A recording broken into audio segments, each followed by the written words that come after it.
Throughout my childhood, my mom kept telling me this story. I don't know if because she was trying to make a point, trying to torture me, if she was frustrated with me. I have no idea. But when I was very young, apparently, I have no memory of this. Apparently, a kid came to the front door, knocked on the door, and asked me if I wanted to come outside and play. And I just slammed the door in his face rudely. That, in a nutshell, is the beginning of my struggles with friendships. Hey, Define Yourselfers. I am the Confident Autistic. You can call me Chris. On this channel, I create videos and more that will help you better understand autism, connect you with resources that can help you through your autistic journey, and I share my life as a late diagnosed autistic adult. And this is another video in the series, The Confident Autistic Journal. The Confident Autistic Journal is my video blog of my life as a late diagnosed autistic adult. Today, we're going to talk about why friendships were so hard for me throughout my life as an undiagnosed autistic and today as a late diagnosed autistic adult. Now, as I share these experiences with you, maybe you can relate to them. If you do, or have similar experiences, please share them in the comments so A, I don't feel alone, and B, somebody else may not feel like they're the only one struggling. So let's start off with the fact that I do not know how to start a friendship. Never have, probably never will. And when I was a kid, probably grade school, I wanted to have friends. And I asked my mom, how do you start a friendship? She gave me this sage wisdom advice. Start with small talk. Now, if you know me from other videos, if you're new here, I'm going to share it with you now. I don't get small talk. I hate small talk. Small talk is pointless to me. For example, if somebody would come up to me and say, hey man, it's Friday. No kidding, Sherlock. I never would have known that without the use of my calendar. Then at times I would get snarky with people. People would say, well, it's really warm outside today. You think? As I wipe sweat off my brow. Okay, so I don't get small talk. I find it to be pointless. I bet, well, I've heard many other autistics find it difficult too. If you don't like small talk, let me know in the comments, okay?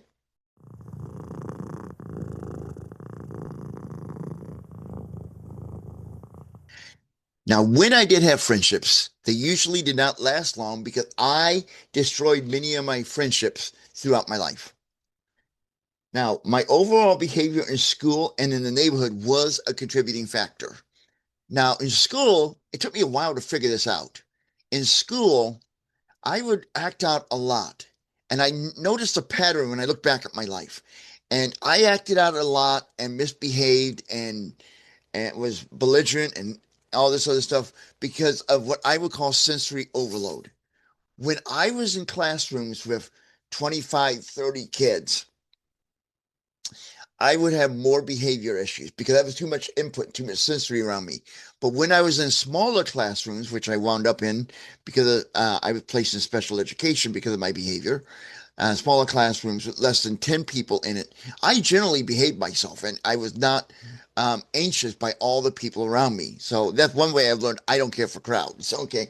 But my behavior in there did at school caused problems and friendships as well as my neighborhood because when a lot of kids got around and got noisy and active and all and things weren't going the way I thought they should be going, I acted out and I did ruin a lot of friendships. I'm gonna own that, okay? Not proud of it, but I'm owning it. Okay. And speaking of school, I was always last to be picked for gym or any team sports. Now, there's a few reasons that this could have happened. It could be my behavior, and it could also be that I was a weird kid. Okay, I'll be honest with you, and or because I'm visually impaired, I'm legally blind, and I'm not very good at sports. So it could be any combination of those. But I was always picked last for to playing sports. I spent recess alone or hanging out with the yard supervisor most of my grade school years. Like all the other kids would be playing sports, maybe football, maybe kickball, whatever. I'm not good at that. I knew I wasn't welcome, so I just stayed with the yard supervisor. And then there was the famous Boy Scouts incident. Yes, it's hard to believe I was in the Boy Scouts for a while.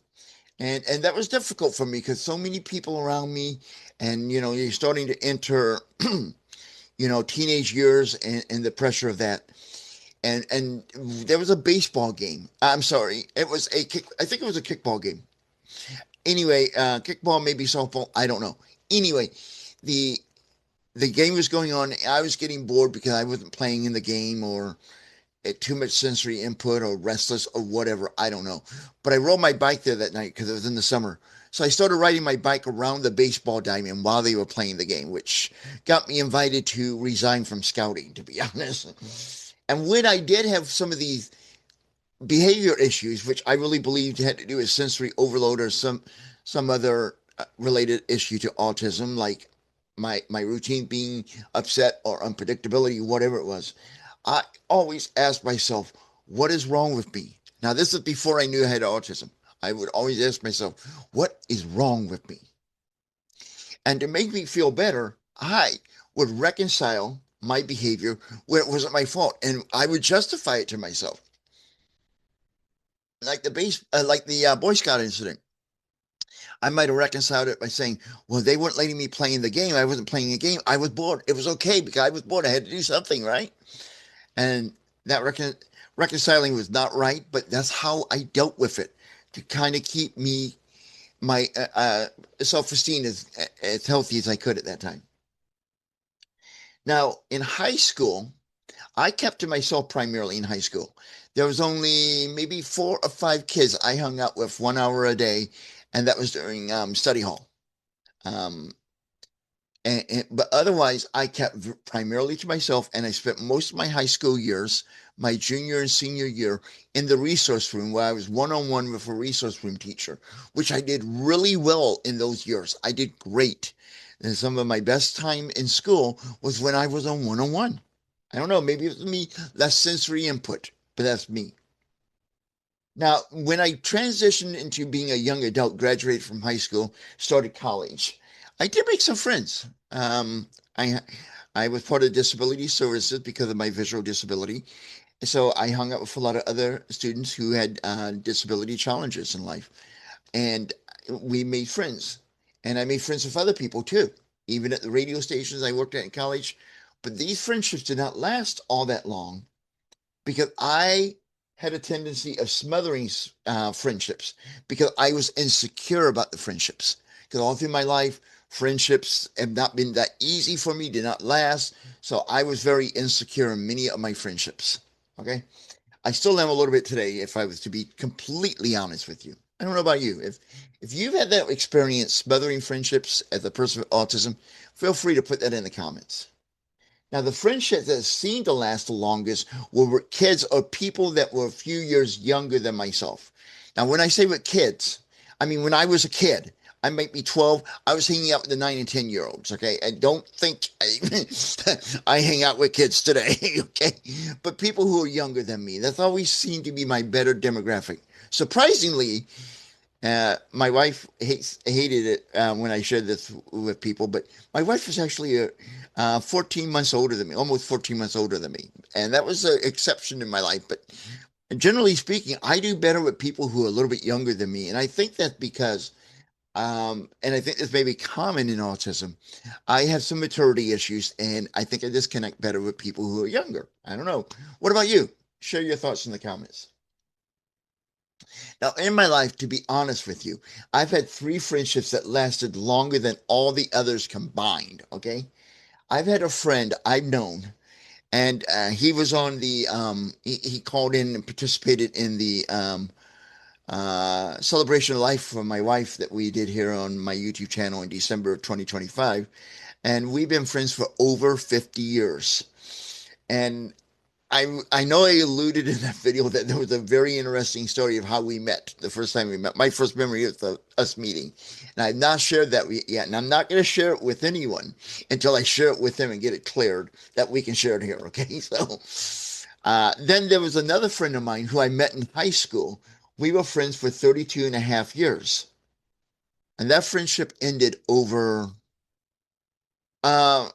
I don't want to go into all the details, but a little misunderstanding and disagreement. And all the times I rationalized, this is the one I think was the most honest one and all. But I'm not going to go into the details. But it ended over a misunderstanding, and it will not be resolved because this person, unfortunately, who I considered a cherished friend, has passed away from cancer. And of course, my wife, who was in my life for over 25 years, and she passed away from cancer. And that was not her idea. I can assure you of that. Now, when I take a moment to reflect back on my life, I realize this one fact, principle, thought. I don't know what you want to call it. I may not have been successful in friendships, and most wounded up fails, but I'm glad that I've tried. And every time I failed, I still kept trying. And that, looking back at my life, I'm up there in the years. I'm glad that I tried. I'm glad I never gave up. Even though it never worked, I'm glad I never gave up. I'm glad I've had the experience instead of wondering what would have happened if I tried. Now, where am I on the topic of friendships today? And I'll be honest, like I mentioned earlier, I do not feel comfortable with people my own age. And there's several reasons for this. Besides, I think I have a lack of maturity at times. Okay. I do not like politics. And I don't want to stereotype, but there are many people of my age who like to talk politics. I do not discuss politics. I cannot stand them. I don't see the point in them. They're all BS artists. Okay. So I don't do politics. Another thing people my age would like to talk about is their children or grandchildren. Well, my wife and I never had children, and therefore we don't have any grandchildren. I've never been a father. One thing I do wish I had done in my life in a way, but I'm kind of glad it worked out the way it did. But, and I don't have anything against kids or grandchildren. I have nothing against them. I just, one, it's kind of a little bit of a sore subject for me because I did not get to become a parent, but that was a mutual decision and a medical decision. And, and the other thing is, kids are very loud and noisy, and that's not good for my sensory challenges. So, I just don't really want to talk about children or grandchildren with people. And I still hate small talk. I hate small talk. I hate it so much to the point I got a shirt. I had it for a while, and it says, "You read my shirt. That's enough small talk for today." And unfortunately, I wore this to prevent people from walking up to me and starting conversations. It started 3 conversations the first day I wore it. So it was kind of all the shirts I wear that have something written on it, that's the one people keyed off on. I don't get it. Anyway, but honestly, I no longer try to pursue friendships. If they happen, they happen. Okay. It's no longer a need in my life. At my age, I'm just going to be me. And if you accept me for who I am, wonderful. And if not, I know I'm not everyone's cup of tea. That's fine with me too. And I'm actually content in my life. I loved my wife. She passed away. I miss her, but I'm actually enjoying the solitude that I have in my life. I don't have to worry about masking. I can be myself. I'm very happy where I am in life, making my YouTube videos and growing this community. So that's where I am in the friendship thing. Where are you in your friendship journey as an autistic adult? Whether late diagnosis or self-identifying. Let me know in the comments. Now it's your turn. Do you find friendships easier, harder, or just different now than when you were younger? We're late diagnosed autistic adults or self-identifying as adults. We were not diagnosed as kids. So now that we have our autism, or we have an autism diagnosis or identity, do are friendships harder or easier or about the same? Okay, now you may be looking through friendship through the lens of your autism diagnosis, and that may change things for you. I would love to know, because to me, I don't think I don't think mine's gotten any harder or easier throughout my life. I'm a little bit harder because I think we make friends easier when we're younger. That's my theory, okay? But I do understand now, at least I better understand now, why friendships are difficult for me. So share your responses in the comments. And if you enjoyed this video, please like and share it with your community. Now it's your turn. Do you find friendships easier, harder, or just different now than when you were younger? We're late diagnosed autistic adults or self-identifying as adults. We were not diagnosed as kids. So now that we have our autism, or we have our autism diagnosis or identity, do are friendships harder or easier or about the same? Because now you may be looking through friendship through the lens of your autism diagnosis, and that may change things for you. I would love to know, because to me, I don't think I don't think mine's gotten any harder or easier throughout my life. I'm a little bit harder because I think we make friends easier when we're younger. That's my theory, okay? But I do understand now, at least I better understand now, why friendships are difficult for me. So share your responses in the comments. And if you enjoyed this video, please like and share it with your community. If you want to take a deeper dive into better understanding why we struggle with friendships, check out my video, Why Friendships Are So Hard for Autistic Adults and How to Make Them Easier. A link to that video is in this video's description. New episodes of the Confident Autistic Journal drop every Friday, so be sure to subscribe to my channel and ring the bell to receive notifications of new videos and when I go live. In the meantime, please check out this video that is coming up on your screen. And until next time, I am the Confident Autistic reminding you to live confidently autistic.